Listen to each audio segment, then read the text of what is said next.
Today I'm going to show you how to create a fun and customizable guess baby birth date sign using Templett. This design is simple to put together, and the best part is that your customers will be able to edit it themselves really easily. Let's start by going to File and clicking on New Design. A menu will pop up with different format options. For this project, I'm going to choose regular. Then I'll adjust the size to make sure it's correct. Even with just a plain white canvas, you'll see how quickly we can create something cute and completely sellable in Templett. Next, let's go over to text and select a new heading. These are all editable, so you can play around with them until you find a style you like. This one looks good, so I'll add it in. I'll just customize the text. For the first line, I'll replace it with Guess Baby Millers. And for the second line, I'll change it to birth date.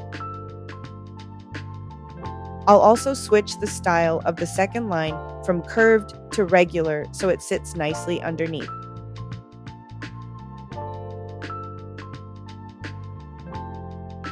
Now for the fun part, the calendar. Templett has an editable calendar feature that makes this process effortless. Let's head to Elements and then click on Calendars. From here, you can pick the month and year you want. I'll choose May 2026 and add the calendar to the design. Once it's on the canvas, I'll click Edit to make some changes. I'm going to show the weekdays with just one letter.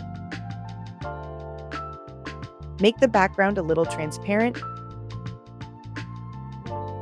Soften the stroke lines. After that, I'll move things around slightly so the layout looks clean.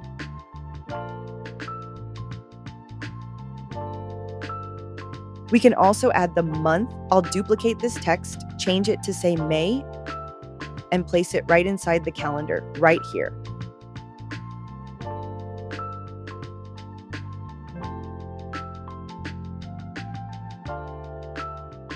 Now it's time to bring in some illustrations. Back in Elements, I'll choose Illustrations. I'm thinking floral designs would be perfect for this piece.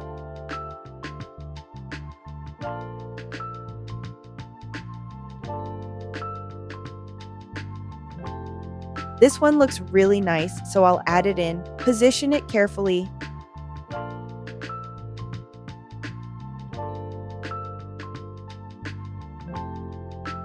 and then duplicate it so we can balance the design. Over on the right menu in Layers, I'll move the calendar to the front so it sits above the illustrations. From here, we can start playing with colors. Using the eyedropper tool, I'll match the colors of our text and calendar to the illustrations so everything feels cohesive. For the calendar, I'll also adjust the colors and check the font size to make sure it's readable. At this stage, it's just about fine-tuning. Maybe adjusting the fonts in the calendar, tweaking the spacing, or making small changes to get the look just right. You've just created a Guess the Baby Birth Date sign that your customers will not only love, but will also be able to personalize quickly and easily. Let us know what you'd like to see next or what you think of the new editable calendar feature. We'd love to read your comments. And if you found this tutorial helpful, we'd love your support. Subscribe, give the video a like, and thanks so much for watching.